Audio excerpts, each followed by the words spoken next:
or have another print disability which makes reading, holding a book, or turning a page difficult or impossible. The content is copyrighted by the respective publishers. For more information, please visit us on the web at nfradioreading.org. Hello, this is Pete Fitz, and for the next hour, I'll be reading from current issues of the Lockport Union-Sun Journal on the Niagara Frontier Radio Reading Service. Residents sound off on use of flock cameras. Public safety officials provide overview of roadside devices by Heidi Truschel-Light. Nearly 40 residents gathered at Wednesday's Common Council meeting with concerns about flock safety license plate reading cameras in Niagara County. To answer rising public concerns, City Police Chief Stephen Abbott, Sheriff Michael Felicetti, and Carl Bach, a representative from Flock Safety, began the meeting by providing an overview of the purpose and practices for using the roadside mounted cameras. Community members took the microphone to express concerns about the security of the Flock Safety data system. The data is potentially expanded use, and the company's association with Plantier Technologies, a software company founded by Peter Thiel. Felicetti told those present that although through a grant from Homeland Security, 43 flock safety cameras have been installed on roadsides in the county. Felicetti said the cameras only scan license plates and do not capture images of the overall car or the people inside. He described the situations in which a series of cameras has helped law enforcement intercept stolen cars and locate drivers with dementia. Felicetti said the flock system alerts law enforcement to the location of vehicles, but officers must use the e-justice database to find out the name and contact information for the person associated with the vehicle. Bach said Flock Safety stores camera data on Amazon Gov Cloud for 30 days and then deletes it. Bach said the law enforcement agency, is the owner of the data collected in its jurisdiction. Town of Lockport Supervisor Mark Crocker, who spoke from the floor, said the town board approved cameras in their jurisdiction, determining that they did not violate the community's rights. Over 2 years, I have received 0 complaints, Crocker said. Felicetti previously said that he is able to give access to Niagara County's camera alerts to any other subscribing law enforcement agency in the nation, and that he has given permission to Erie County law enforcement and some others he did not name. Asked outside Wednesday's meeting if Homeland Security, as the grant funder, had rights to county camera data, Felicity said they did not.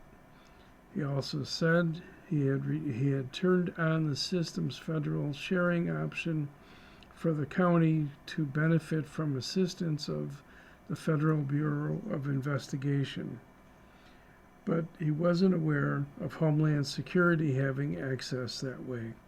The State Department of Transportation had required public hearings to be held last year in local municipalities, and that local governing boards vote on whether to accept the cameras before the state would approve use of road rights of way. The towns of Niagara, Lewiston, Newfane, Heartland, Wilson, and the cities of Niagara Falls and North Tonawanda all approved cameras within their limits. Common Council unanimously approved the installation of 2 cameras at the intersection of Summit and Transit streets and the intersection of East Avenue and Davison Road back in February. The resolution stated that Flock Safety will be responsible for installation, maintenance, and operation of said cameras pursuant to the terms of agreement with the city. Felicetti said his department would not be required to go through hearings or approvals for any future changes to the camera system or the data use. In February, Lewiston Chief of Police Mike Salata said his department would use a Flock drone to perform aerial imaging at summer events like the Lewiston Jazz Fest and the Peach Festival. He did not specify that it would scan license plates. Maybe it'd get over an area where there's a call for service going on that officers are going to be coming to so that we can get an idea of what's going on, Salata told members of the village board at the time. It's basically just more of a security measure to help protect the large crowd that's out there. Community members expressed concerns on Wednesday about expanded uses of the Flock system. Joshua Wishinzik told the Common Council that 14 cases have come to light across the nation of law enforcement officers using Flock technology to track their exes. Wishinzik said officers searched their partner's information hundreds of times before Flock's safeguards picked up on the pattern. If you can physically access one of these cameras, you can make its live stream, you can receive its live stream. Tamara Pesa, a Somerset resident, said there are 3 cameras on Ridge Road and 1 on Hess Road. I don't understand why they're here, she said. Peter Thiel is not a good person. Palantir has stolen data from all of us and is aggregating data from all of us. Flock does have a tool to put microphones on cameras. Pesa said there is a considerable online chatter about how to hack Flock systems and that Flock only installed 2-factor authentication after police logins were compromised. While waiting to speak to Felicetti,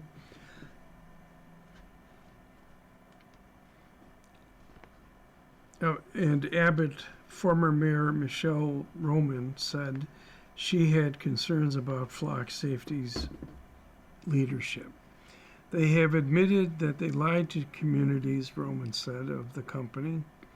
Roman said artificial intelligence has been used with data from Flock cameras to create profiles of people.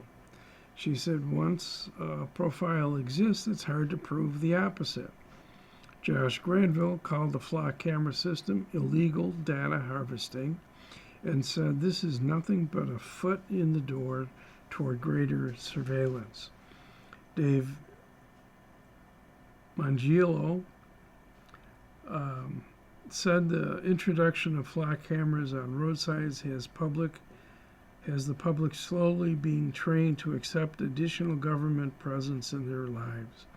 He said the system can look back at where people have driven before and create predictive models of their movements.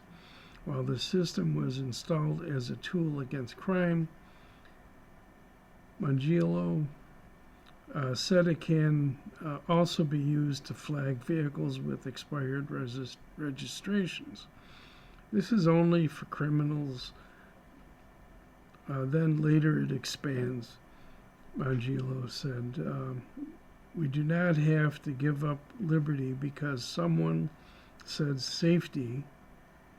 People are not livestock to be tagged and tracked. Candlelight Curated nearing a return to full production. 20 employees currently working at facility by Heidi Truschel Light.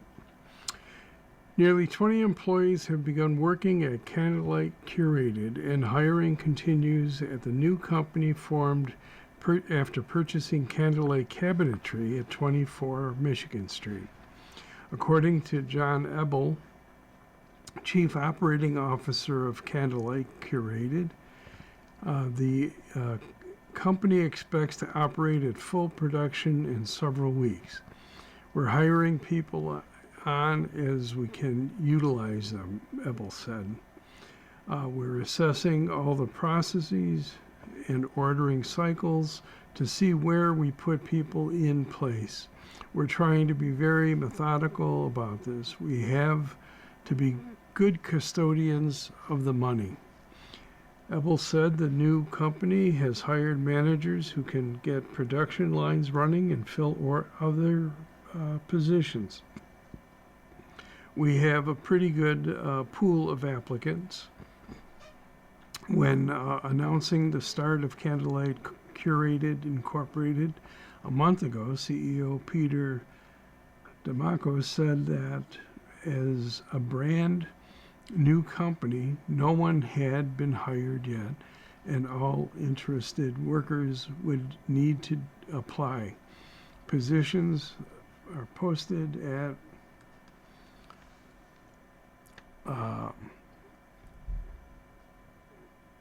candlelightcab.com/careers. At that time, DeMarcos, who formerly served as commissioner for Niagara Frontier Transit Authority, said he could not commit to any predetermined number of jobs to be created, but said Cuisine Ideal, a Quebec cabinet manufacturer that is also investing in the operation, brings the potential for 100 jobs or more. The plant previously employed nearly 170 workers.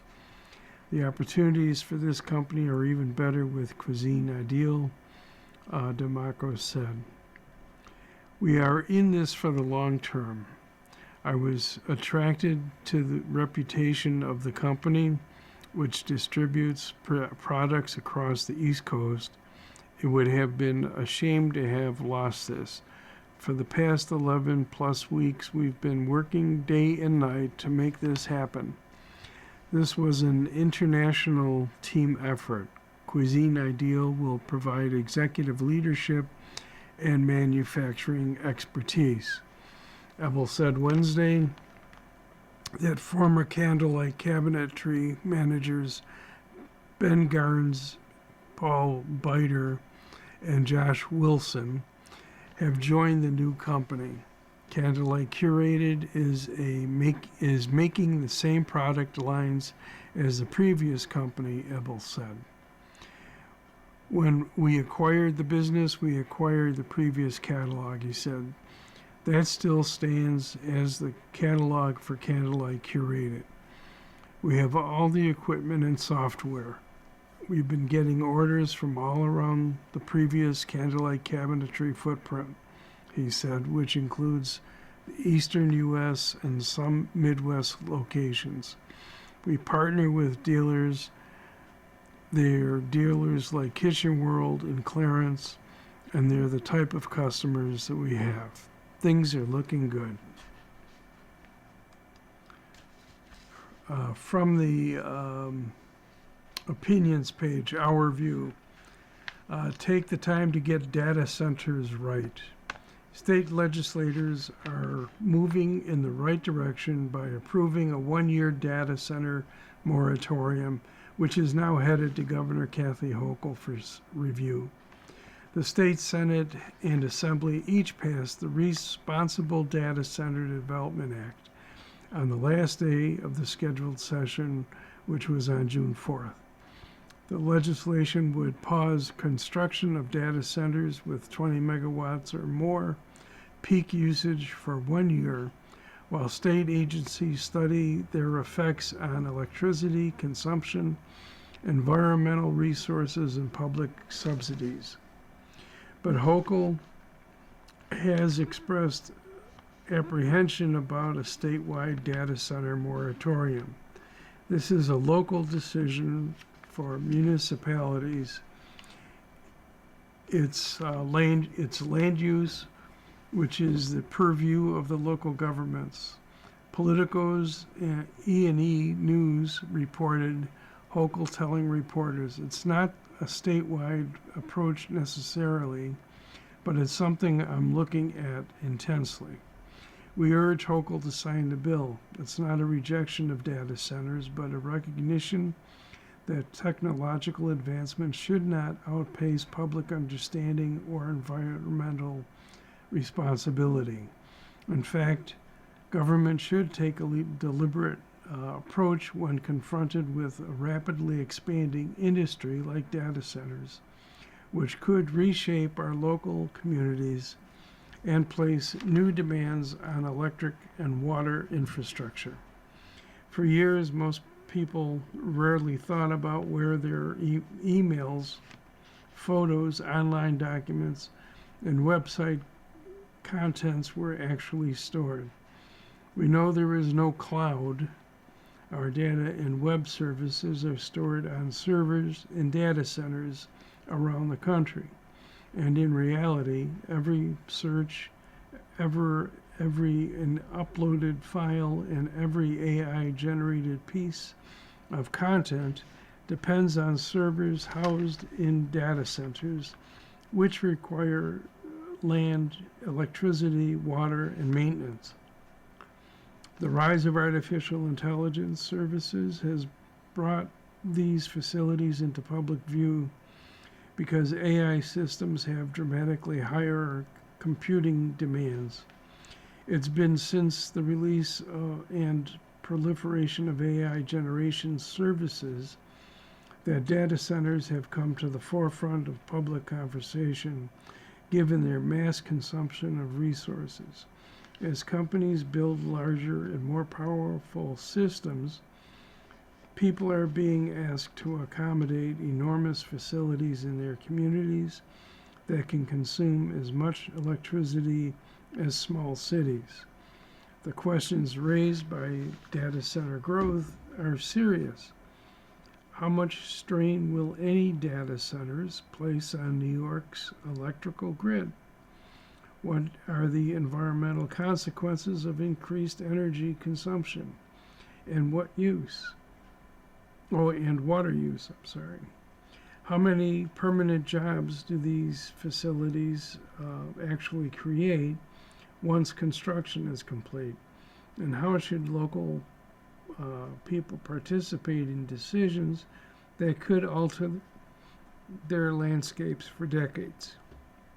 The debate is especially relevant in our area, where Niagara Falls officials just agreed to grant NFR all the approvals needed to establish a planned unit development, a zoning code change that would allow the company to build a proposed $1.5 billion data center known as Niagara Digital Campus near downtown as part of a land deal. Opponents of the state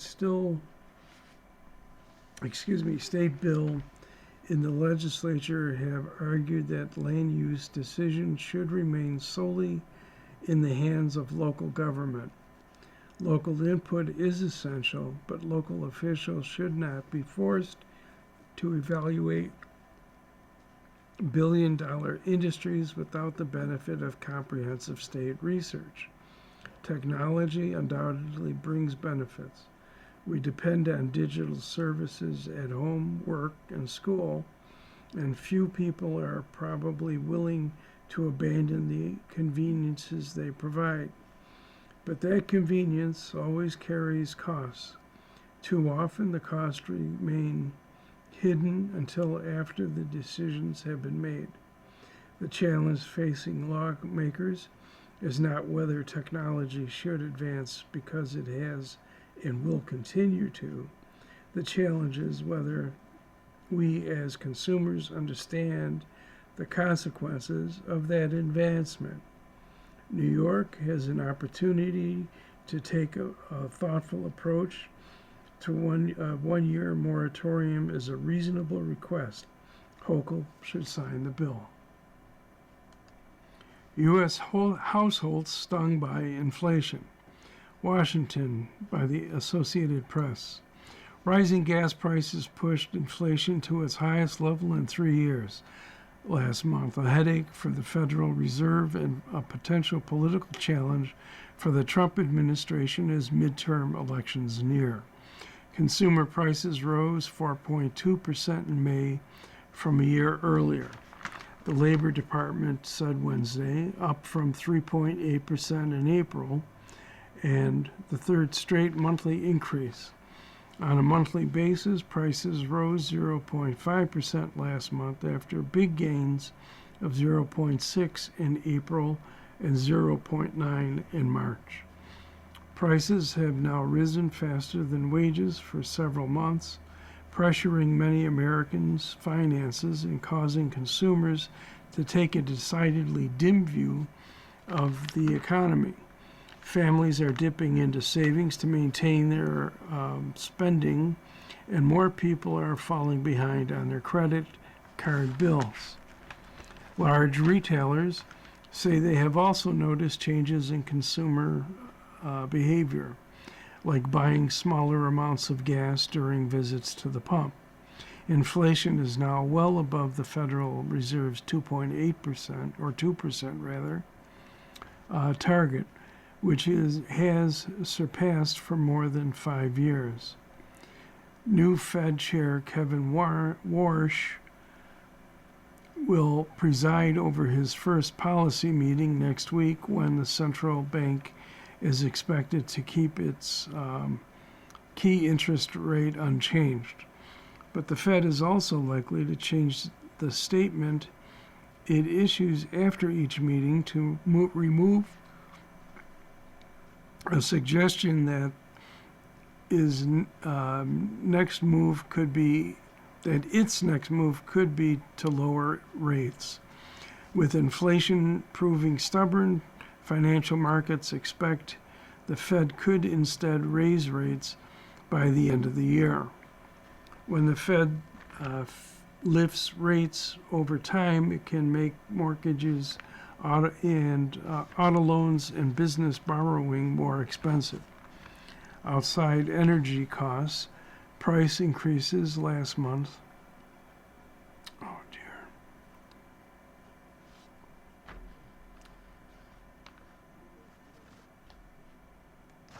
Just a reminder, you are listening to a reading of articles and features from the Lockport Union-Sun Journal on the Niagara Frontier Radio Reading Service.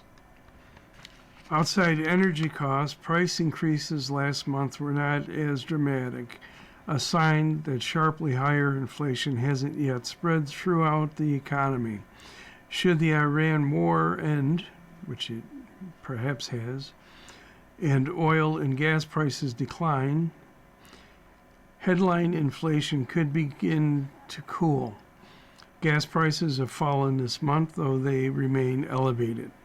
Excluding the volatile food and energy categories, core prices rose to a more modest pace. On a monthly basis, they climbed just 0.2%, down from 0.4 in April. Compared with a year ago, they have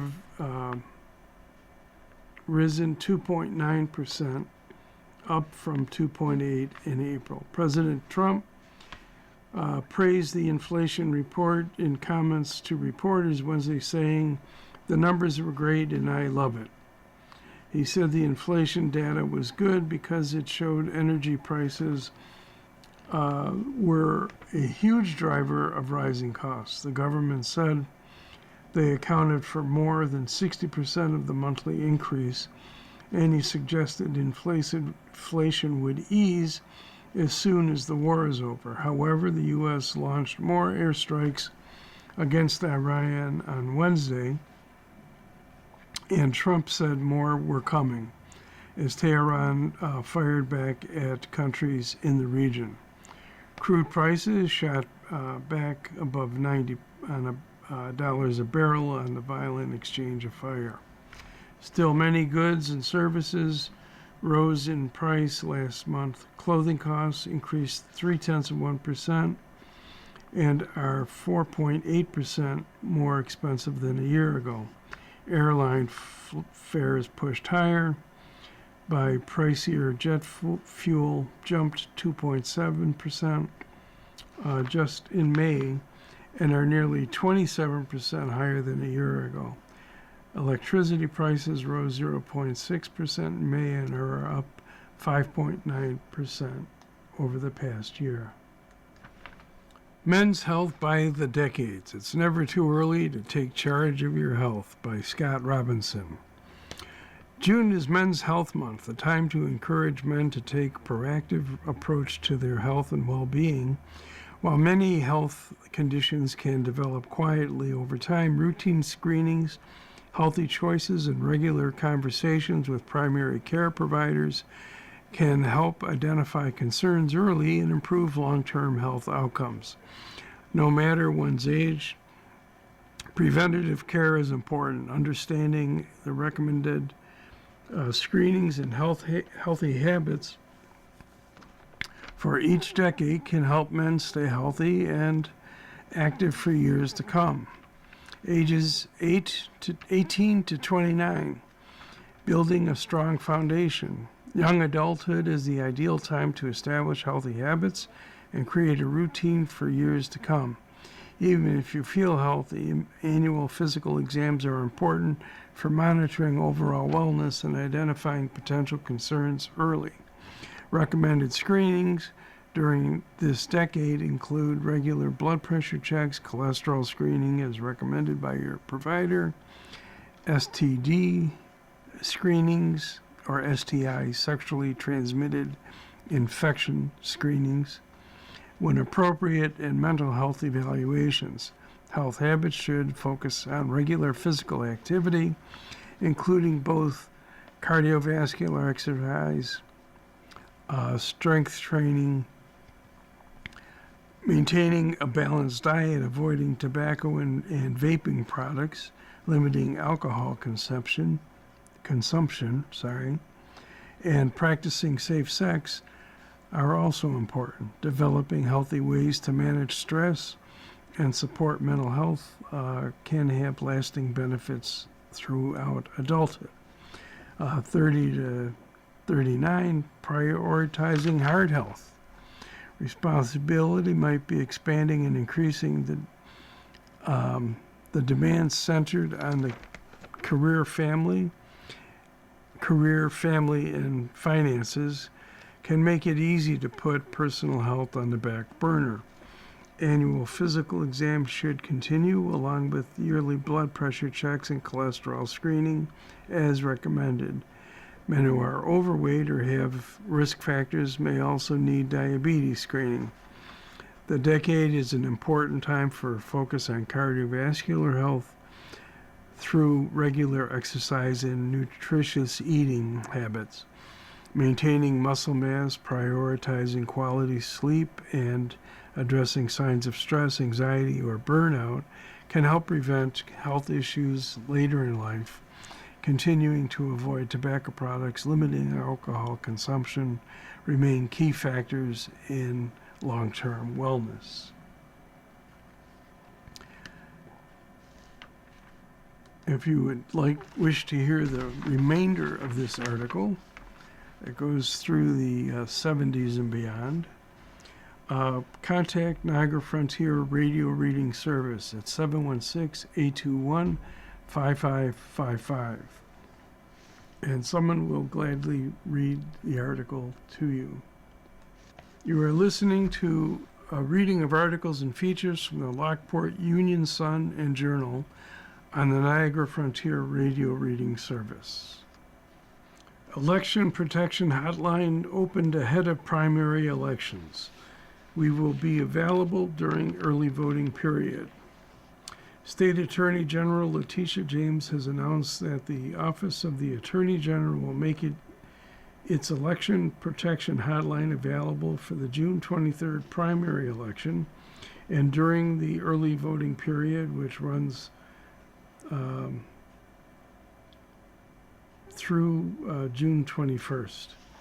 The hotline will be available to troubleshoot and resolve a range of issues encountered by voters, including issues voting by mail or in person at their polling place. A guide addressing frequently asked questions is also currently available to assist voters with the vote by mail or early voting process, voter registration, and other issues. Our nation was built on the premise of fair and equal elections, James said. No one should feel unsafe or intimidated when casting their ballot. In this month's primary elections, my office's Election Protection Hotline will be available throughout the elections to help voters with any challenges they may encounter during the voting process, regardless of whether they choose to vote by mail during early voting or on election day. James urges voters experiencing election-related problems while voting to call the Office of the Attorney General hotline at area code 866-390-2992 or submit a complaint online to the request assistance. The telephone hotline will be open between 9 a.m. and 6 p.m. during early voting, past Saturday through June 21st, and between 6 a.m. and 9 p.m. on Election Day, June 23rd. The hotline will also be available on the days before and after Election Day, June 22nd and June 24th, between 9 a.m. and 6 p.m. Written requests for assistance may be submitted at any time through the online complaint form. Hotline calls and written requests for assistance are processed by the Office of the Attorney General attorney staff. The Attorney General's office has operated its election protection hotline since November of 2012. During previous elections, OAG fielded hundreds and sometimes thousands of complaints from voters across the state and worked with the local election officials and others to address issues. The OAG has also taken legal action to protect against voter registration purges and to ensure that voters have adequate and equitable access to vote early as required by law. High Water, HYWATER, kicks off summer tour with Niagara Falls stop. Modern rock band High Water will be making a rare return to their hometown at the onset of an upcoming summer tour. The band will pay a visit to Evening Star Concert Hall at 8810 Niagara Falls Boulevard on June 27th as one of the first dates of their hindsight is 2026 summer tour. It is their only scheduled performance in the falls this year. There's always an excitement with going back out on the road and performing that we can't seem to get enough of, says lead vocalist and guitarist Thomas Tedesco. Throughout the rest of the summer, High Water will visit more than half a dozen cities throughout the Northeast and Midwest United States, including their first ever appearance in the Nashville area. We're looking forward to bringing some new energy and sharing good vibes with the audience when we get back on stage this summer, adds vocalist and keyboardist Colin Lackey. This tour will also feature High Water as the opening act for national recording artist Smile Empty Soul at the Montage Music Hall in Rochester on August 14th. The new slate of performances follows up on the success of last year's Next Time tour, which culminated in the band opening as direct support for legendary rockers Kansas at the Rockin' the Downs concert series at Batavia Downs in Batavia. Local rock band The Committed will open the June 27th show at 8 p.m. Tickets will be available at the door. Originally hailing from Niagara Falls, High Water's music boasts a modern meets vintage rock sound that draws inspiration from bands such as Goo Goo Dolls, Gin Blossoms, and the Foo Fighters. The band's knack for creating straightforward and accessible rock music has continued with their single Hindsight, which was released worldwide to all major streaming platforms in 2025. The song garnered airplay on numerous U.S. radio stations and peaked at number 58 on the media base. Active Rock Aviator chart. There's a picture with the article. Colin Lackey and Thomas Tedesco of High Water. They'll be performing at the Evening Star Concert Hall on June 27th. Mr. Lackey is a sightless person. You might want to know. Walking with a Purpose. East Aurora woman takes final steps and falls to honor vets by Mark Shearer. Niagara Falls. Linda Transky took her first steps in support of Buffalo Niagara Honor Flight 4 years ago.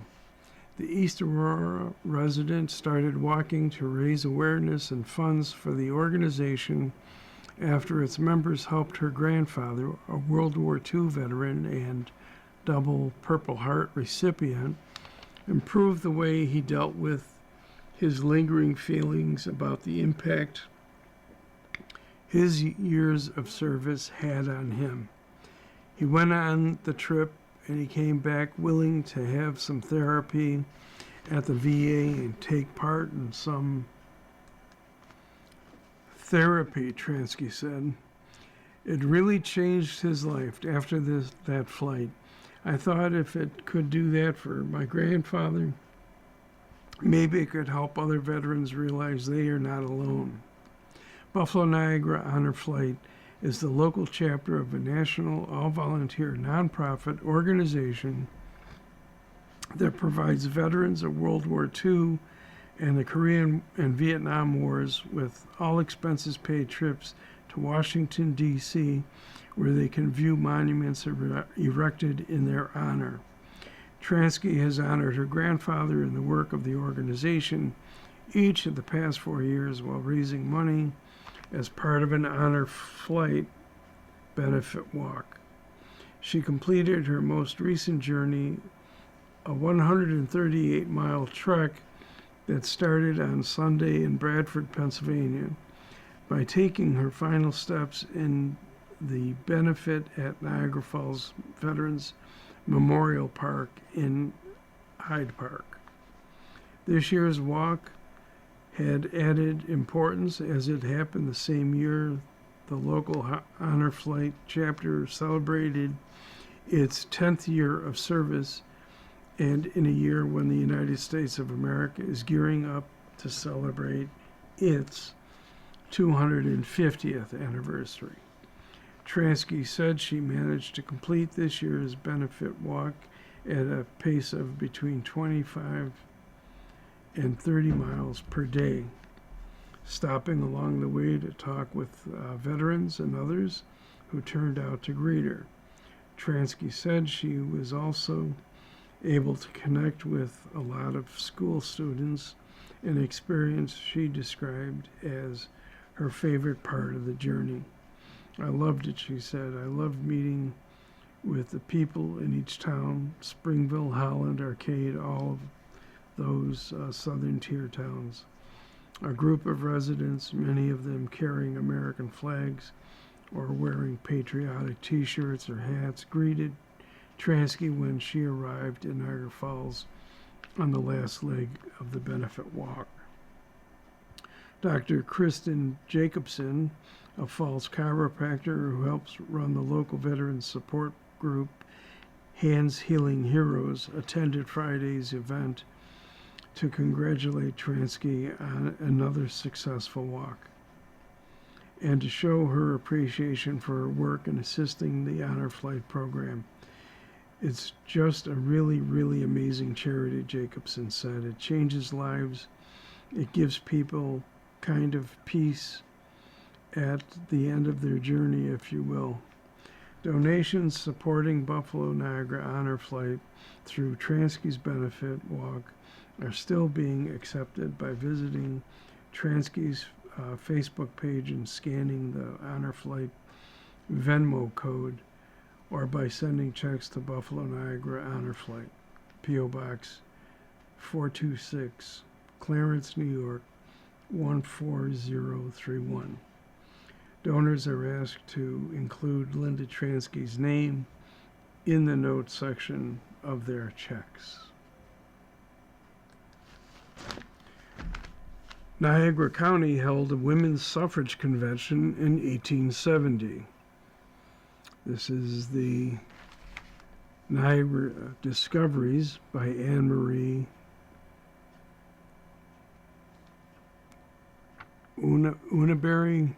Linneberry.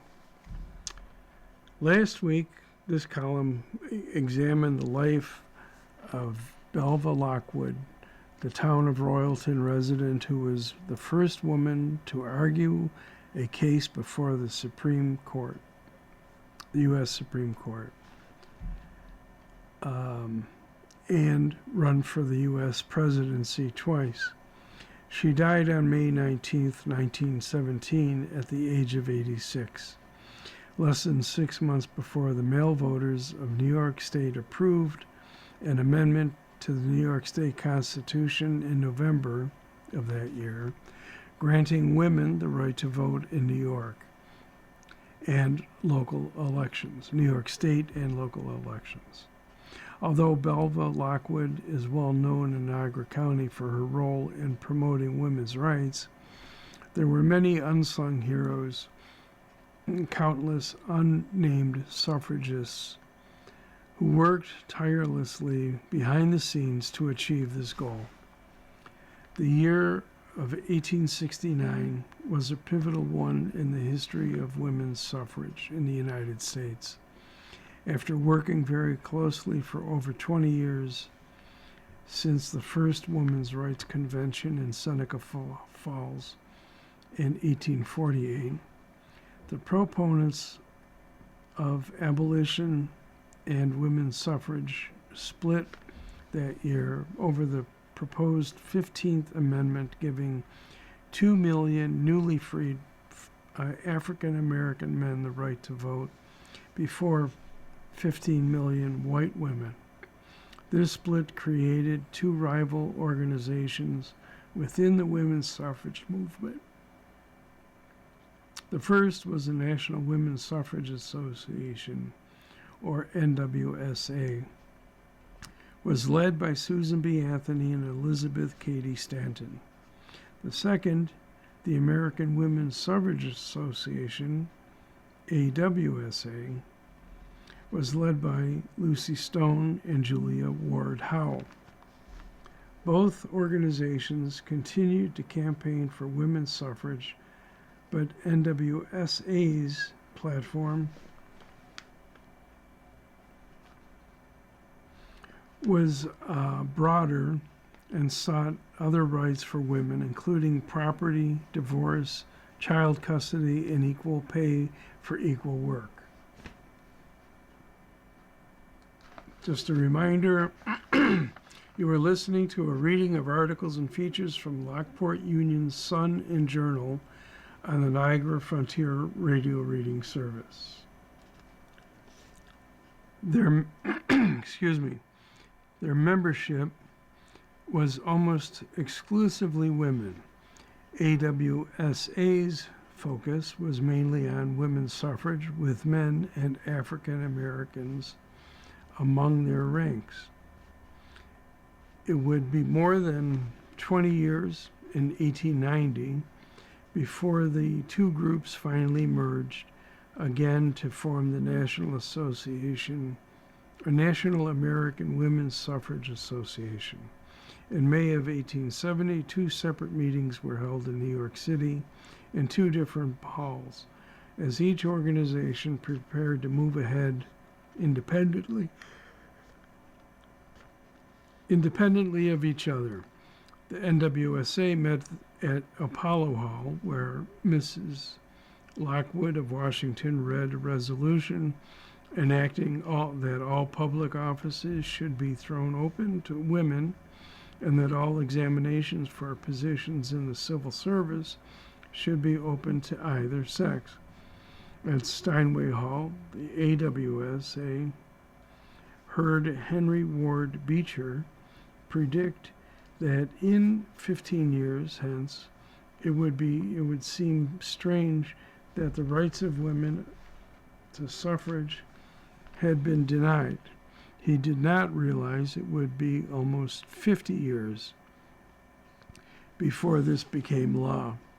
A few months later on, in July 30th, 1870, a notice ran in the Lockport Daily Journal announcing a National Union Women's Suffrage Convention has been appointed to be held at Grants Hall in Niagara Falls, Tuesday and Wednesday next. We are informed that prominent and talented speakers will be present and address the meeting. Another news brief mentioned that Susan B. Anthony would speak at the convention and that she is as irrepressible than ever and is everywhere present to do battle for the cause espoused some 20 years ago. She will give no peace to the opponents of women's suffrage. A few days later, the same paper reported that the convention had opened, but with small attendance. It commented that Susan B. Anthony was more matronly in her style than the other speakers, but then ended the notice with a statement. The idea of Susan being matronly, I did not give a review of any of the proceedings of the convention or what it accomplished. It would be interesting to know if Belva Lockwood attended this meeting as well. It may come as a surprise to women today, but not every female wanted the right to vote. A few years after this convention, the Lockport Common Council held a public meeting to hear opinions on whether or not licenses should be granted to saloons for the coming year. One woman, identified as Mrs. L.A. Sherman, most likely a mini sprint and should be a misprint and should be Mrs. L.A. Spalding. Speaking on behalf of the women of Lowertown, spoke out against the licensing, but also stated that she is not a believer in women's suffrage and made an earnest appeal to women that they should use their influence to induce men to cast their votes for moral men. 40 years later, in 1917, similar sentiment was still held by many men and women in Niagara County. Next week, how Niagara County voted on the question of women's suffrage in 1917. Anne Marie Linnebury is the Assistant Director of the Niagara History Center, Niagara County Historical Society. Can the man behind a giant pro-Trump sign ride his praise to Congress? An article by Michael Hill and Anthony Izaguri. Anthony Costantino, there's a picture. A Republican candidate for Congress stands in front of a Vote for Trump sign on the roof of his printing company, Sticker Mule, in Amsterdam on April 16th. Gloryville, Republican political candidates routinely highlight their devotion to President Donald Trump, but in upstate New York, Anthony Costantino is taking it to another level. Costantino, a political newcomer and candidate in the June 23rd Republican primary to succeed Representative Elise Stefanik, boasts a giant Vote for Trump sign atop his successful sticker business in the city of Amsterdam. He recorded a hip-hop album titled Thank You, President Trump. He even gifted Trump a big bronze statue of Trump himself last year at his West Palm Beach golf course. Costantino's antics have not earned him fans among local party officials who overwhelmingly support his opponent, State Assembly member Robert Smullen, in the 21st Congressional District race. But Costantino has won over one powerful Republican who still has the power to sway primaries, Trump himself. Anthony is strongly supported by many of the most highly respected MAGA warriors in our movement, including Mayor Rudy Giuliani and Roger Stone. Trump wrote in an endorsement of Costantino. The president added, "The sign is still there." Costantino's battle against Smullen, a former U.S. Marine Corps colonel, is shaping up to be another test of Trump's pull at the ballot box, pitting the brash MAGA disciple against a more traditional conservative in the solid red district. Costantino has relentlessly attacked Smullen, calling him a Trump hater and giving him a derisive nickname out of the Trump playbook, Slime Bob. He also doesn't miss a chance to feud with the state's Republican leadership. The New York GOP is a failing establishment. It's a losing establishment, Costantino said in an interview. They reject outsiders. This happened with Donald Trump. The Republican Party tried to keep Donald Trump out as well as because they knew he was going to reform things. Smullen has cast himself as the adult in the room, stressing his experience in the state legislature, his military service, and his own ties to Trump. I think I directly represent the vast majority of people in the district, their values, what they think about issues, he said. The district is not your country club Republican Party. The largely rural district sprawls across most of New York's northern tip, and includes the Adirondack Mountains, the U.S. Army's Fort Drum, dairy farms, and dozens of small cities, towns, and villages. It's solid GOP territory. Stefanik won her last race by 24 points, with registered Republicans outnumbering Democrats by 215,000 to 134,000. Voters were skew older and white, with many prison guards, police officers, farmers, and devoutly religious people, according to Jack McGuire, an associate professor of politics at the University of New York at Potsdam. It's not your country club Republican Party, he said. Stefanik shocked the New York political world when she announced last year that she was suspending her campaign for governor and would not seek re-election to the House.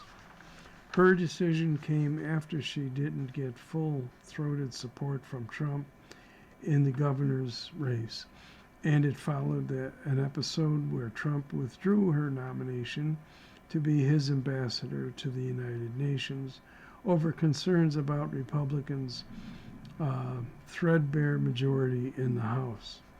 Local Republicans first began angling for their seat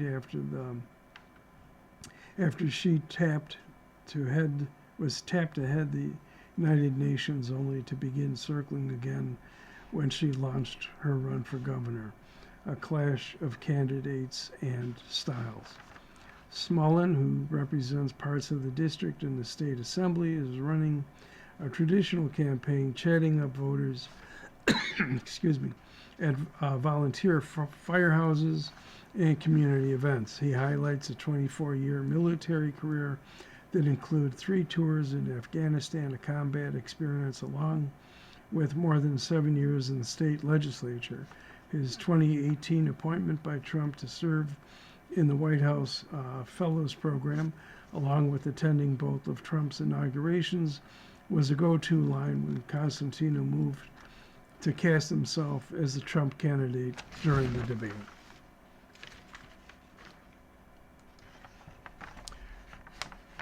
You've been listening to a reading of articles and features from current issues of the Lockport Union-Sun Journal. We read from the Lockport Union-Sun Journal every Saturday at 5 p.m. Your reader has been P. Fitz. Thank you for listening. Coming up next in the Niagara Frontier Radio Reading Service, we have the Jamestown Post-Journal. At 7 o'clock, we got the Niagara Falls Review, and at 8 o'clock, we have the Off Duty from the Wall Street Journal. Stay with us for these readings and more. You're listening to the Niagara Frontier Radio Reading Service.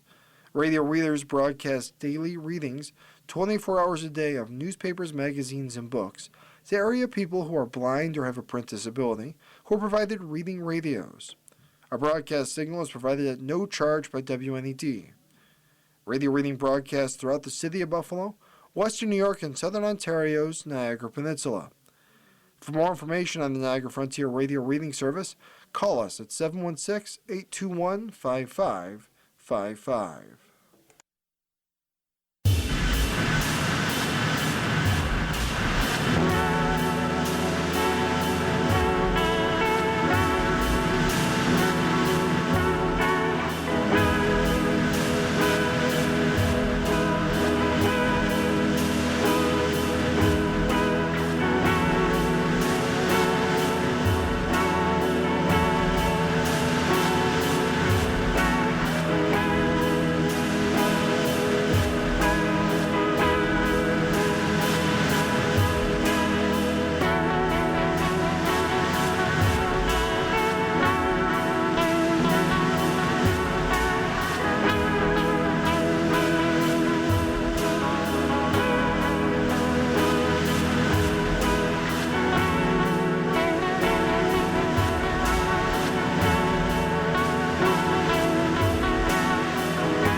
following program is intended for listeners who are blind, have low vision, or have another print disability.